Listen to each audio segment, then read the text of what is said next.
اس کے مقابلے پر غلامی پر آزادی، مفاہمت پر مزاحمت، اور میں سمجھتا ہوں کہ ڈیل کی بجائے قید کو ترجیح دینے والے اڈیالہ کے مکین کی پذیرائی اور بڑھے گی، اور یہ سسٹم اپنی رہی صحیح عزت ہے، بچی کچھ عزت جو ہے وہ بھی ہار جائے گا۔ اچھا ناظرین دیکھیں، بات یہ ہے کہ خوف کی تقسیم پر استوار کیا گیا یہ سسٹم اب سب کو نظر آ رہا ہے کہ اپنی موت آپ مر رہا ہے، اور سندھ کے گلی کوچے بھی اب اس کی گواہی دے رہے ہیں، جس کا فوری امکان نظر نہیں آ رہا تھا لیکن ہو گیا۔ اب ظالم کے زوال کا آغاز ہوا ہے، جسے یقین نہیں آتا وہ ناظرین چلیں سندھ چھوڑیں، پنجاب سے عباد فاروق کی چند سیکنڈ کی ویڈیو دیکھ لیں۔ کون سا ظلم ہے جو اس شخص پہ نہیں ڈھایا گیا، لیکن اس نے اپنے کمسن بیٹے کی ناگہانی موت کا صدمہ بھی برداشت کیا، لیکن اس کی آنکھوں میں آج بھی کوئی ڈر نہیں۔ وہ پولیس کی حراست اور ہتھکڑیوں میں شیر کی طرح دھاڑ رہا تھا آج بھی۔ ایک عباد فاروق نے پورے پنجاب کا قرض چکا دیا ناظرین۔ اچھا ناظرین دوسری طرف دیکھیں کہ ملک میں ایک طرف سب اچھا ہے کا راگ الاپا جا رہا ہے، بتایا جا رہا ہے کہ مہنگائی جو ہے وہ 60 سال کی کم ترین سطح پہ ہے۔ آج تمام اخبارات کی ہیڈ لائن ہے کہ مارچ کے مہینے میں کرنٹ اکاؤنٹ 1 ارب 20 کروڑ ڈالر سرپلس رہا۔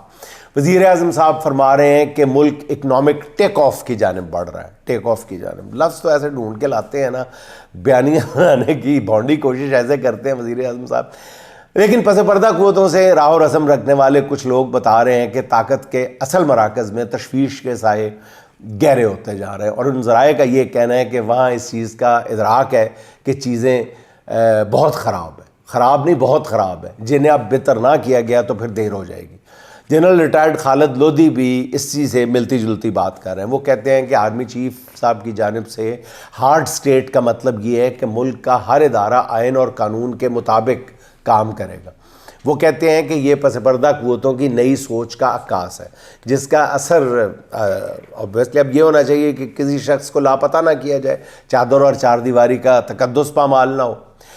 وزیر اعلیٰ علی امین گنڈا پور نے اگرچہ لاہور ہائی کورٹ بار سے خطاب میں اسٹیبلشمنٹ کے حوالے سے بہت سخت باتیں کی ہیں، مگر اس کے فوری بعد ایم این اے احمد چٹھا کے گھر کھانے کی دعوت پر گفتگو کرتے ہوئے علی امین گنڈا پور صاحب کا کہنا تھا کہ سسٹم میں موجود کچھ لوگوں کو حقائق کا احساس ہو رہا ہے اور وہ اپنا کردار بھی ادا کریں گے، لیکن ان سب امید افزا باتوں کے باوجود ناظرین حقائق کچھ اور ہی تلخیوں کی جانب اشارہ کر رہے ہیں، کیونکہ سسٹم میں موجود لوگوں کے احساس کے باوجود عمران خان کی بہنوں کی جیل میں بھائی سے ملاقات بہرحال نہیں کرائی جا رہی۔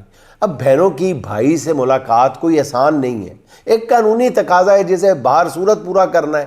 کیوں بہانے تراش رہی ہے ریاست، اور کیوں ٹی وی پہ آ کے گلا پھاڑ پھاڑ کے چیخ چیخ کے بتا رہے ہیں کہ جمعرات کو ہوتی ہے اس لیے نہیں کرائی ہوئی؟ او یار بہانہ بھی نہیں ہے آپ کے پاس، کوئی بہانہ نہیں ہے، بودھے سے بودھا بہانہ بھی نہیں ہے آپ کے پاس ملاقات روکنے کا، لیکن روکتے چلے جا رہے ہیں۔ تو پھر آپ صاف کہہ دیں کہ جی ڈنڈے کی حکومت ہے، بس بات ہی نہ کریں، اور پھر چابی بھر کے کھلونوں میں ٹی وی پہ ٹاک شوز میں بھی چھوڑ دیا جاتا ہے ان کو، وہ بھی آ کے ٹوٹے پوٹے لفظوں میں بیچارے کیا کہیں۔ اس بات کو کیسے جسٹیفائی کیا جا سکتا ہے کہ بہنوں کی بھائی سے ملاقات نہیں کروائی جا رہی؟ تو کون سا آسمان ٹوٹ پڑے گا؟ اچھا ناظرین پھر آج ایک اور مقدمے میں یہ جو ہم بات کر رہے ہیں، یہ جو رویوں میں تبدیلی کی، آج ایک مقدمے میں گجرانوالہ کی عدالت نے احمد چٹھا اور زرتاج گل کی ضمانتیں مسترد کر دی۔ اس سے ملنے والا پیغام بڑا واضح ہے کہ معاملات الٹیمیٹلی پھر طاقت کے زور پہ ہی چلائے جائیں گے نا، اس کے علاوہ باقی سب خوش فہمی ہیں پھر۔ اور جیل میں بیٹھا عمران خان تو اس پیغام کو بہت اچھی طرح سمجھ رہا ہے، مگر باہر بیٹھی قیادت کو یہ پیغام جو ہے وہ ٹھیک انداز میں غالباً سمجھ نہیں آ رہا، یہی کہنا پڑتا۔ اچھا ناظرین علیمہ خان صاحبہ آج اپنے بھائی سے ملاقات نہ کرانے پر توہین عدالت کی درخواست لے کر اسلام آباد ہائی کورٹ پہنچی، اور ان کے ساتھ تحریک انصاف کے کئی رہنما بھی تھے۔ علیمہ خان صاحبہ کی خواہش تھی کہ توہین عدالت کے اس کیس کو آج ہی سن لیا جائے، جس کے لیے وہ قائم مقام چیف جسٹس کے چیمبر میں گئیں اور وہاں ان کے عملے سے پوچھا کہ کیا جسٹس سرفراز ڈوگر اپنے چیمبر میں ہیں، جس پر عملے نے بتایا کہ ہاں جی وہ چیمبر میں موجود ہیں۔ جب انہوں نے بتایا کہ وہ اپنی درخواستوں کی آج ہی سماعت چاہتی ہیں تو کچھ ہی دیر بعد انہیں دوبارہ بتایا گیا کہ نہیں، قائم مقام چیف جسٹس صاحب تو اپنے چیمبر میں نہیں ہیں، جو 2 منٹ پہلے اندر ہی تھے، اگلے لمحے وہ چیمبر میں نہیں تھے۔ اس پر علیمہ خان نے وہاں گفتگو کرتے ہوئے کہا کہ وہ تو صرف جج صاحب کو یہ بتانا چاہتی ہیں کہ عمران خان سے ملاقات نہ کرا کر ہماری نہیں ان کی عدالت کی توہین کی جا رہی ہے. حالانکہ علیمہ خان کو بتانا چاہیے تھا کہ قائم مقام چیف جسٹس صاحب اس سے اپنی توہین محسوس ہی نہیں کرتے. آپ کہہ رہی ہیں نا علیمہ صاحبہ کہ جج صاحب کو نہیں پتا کہ کس کی توہین ہو رہی ہے. بہرحال جو ججز اپنے ہی ساتھ ججز کا حق مار کر کسی عہدے کے خواہش مند ہوں ان کی کیسی سیلف رسپیکٹ اور ان کی پھر کیسی توہین. پھر علیمہ خان کو یہ بھی پتہ ہونا چاہیے کہ یہ وہ دور نہیں ہے جب عدالتیں فوری مقدمات لگا لیا کرتی تھیں. وہ وقت اور تھا جب آدھی رات کو عدالتیں کھول لی جاتی تھیں. یہ نیا دور ہے جس کے تقاضے بھی نئے. اس لیے اڈیالہ جیل کے باہر علیمہ خان اسلام آباد ہائی کورٹ سے بھی انصاف لیے بغیر ہی روانہ ہو گئی ناظرین. اور آخر میں ناظرین کچھ ذکر ہو جائے پنجاب کی وزیر اعلیٰ محترمہ مریم نواز شریف صاحبہ کا، جن کی رگوں میں پنجابی خون جوش مار رہا تھا. آج گزشتہ روز پنجابی کلچر کے حوالے سے منعقدہ تقریب سے خطاب کرتے ہوئے انہوں نے فرمایا کہ میں بلو بلڈڈ پنجابی ہوں. اور پتہ نہیں ان سے ان کی مراد کیا تھی. شاید وہ یہ کہنا چاہ رہی تھی کہ ان کی رگوں میں پنجاب کا شاہی خون ہے کیونکہ ان کے والد چچا اور اب وہ خود بھی پنجاب کی حکمران ہے. ویسے میں حیران ہوں ناظرین کہ شریف خاندان کتنے اوصاف کا مالک ہے.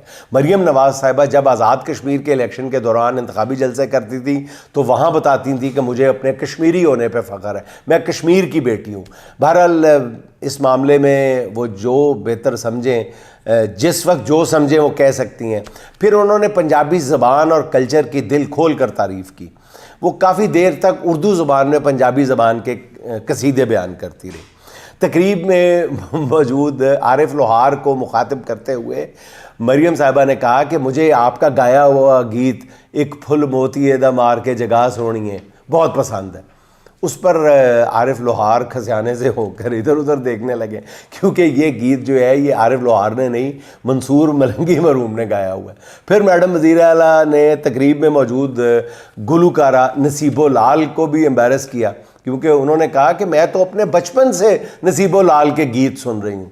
یہ ایسی تعریف تھی ناظرین جو شاید نصیب لال کو بھی آسانی سے ہضم نہیں ہو سکتی تھی کیونکہ سب جانتے ہیں کہ میڈم وزیر اعلیٰ اور نصیب لال کی عمر کم و بیش ایک جتنی ہوگی.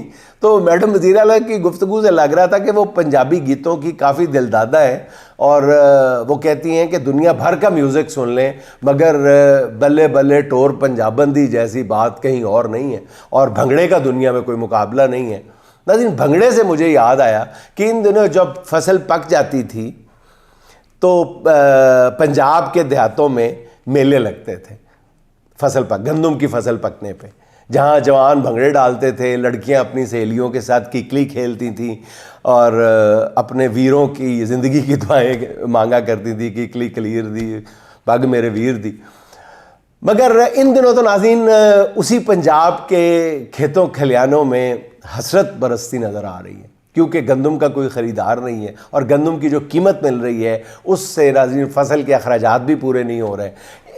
اس لیے فصل پکنے پر جو کسان بھنگڑے ڈالتا تھا اسے میڈم وزیر اعلیٰ کے دور میں بے رحم حالات اور تگنی کا جو پیدا کیے گئے بے رحم حالات ہیں وہ اس کو تگنی کا ناچ نچا رہے ہیں بھنگڑے کی بجائے. اور ناظرین آخر میں اطباف ابرک صاحب کے چند اشعار سن لیں جو ہمارے ہی بیٹی بھائیوں کے بارے میں لکھے ہیں. انہوں نے عین حسب حال ہیں.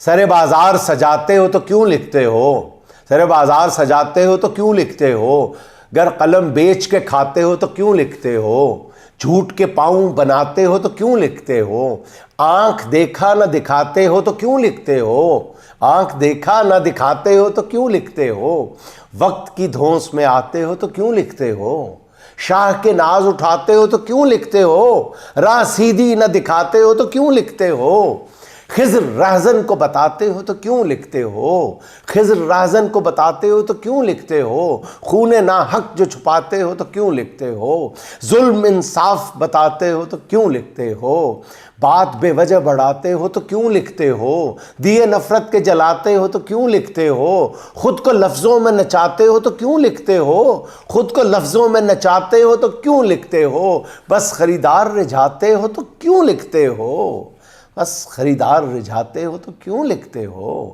ناظرین خوش رہیں، خوش رکھیں. آپ سے ملاقات ہوگی انشاءاللہ اگلے ولاگ میں. اللہ حافظ.